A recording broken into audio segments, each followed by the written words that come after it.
ನಮಸ್ತೆ ಸ್ನೇಹಿತರೆ. ಗುರುಗ್ರಹ ಪಂಚರತ್ನ ಸ್ತೋತ್ರ.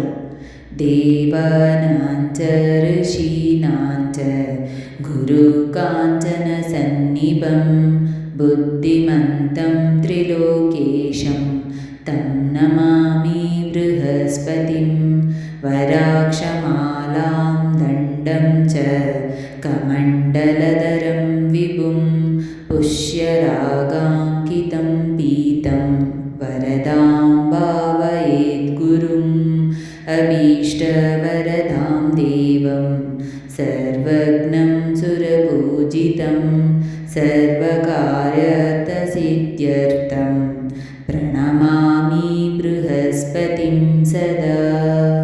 अंगीरसाब्धसञ्जात अंगीरसकुलोद्भवः इन्द्रादिदेवो देवेषु देवताभीष्टदायिकः ब्रह्मपुत्रो ब्राह्मणेषु ब्रह्मविद्याविशारदः चतुर्भुजसमन्वितं देवं तं गुरुं प्रणमाम्यहं तं गुरुं प्रणमाम्यहं तं गुरुं प्रणमाम्यहम्.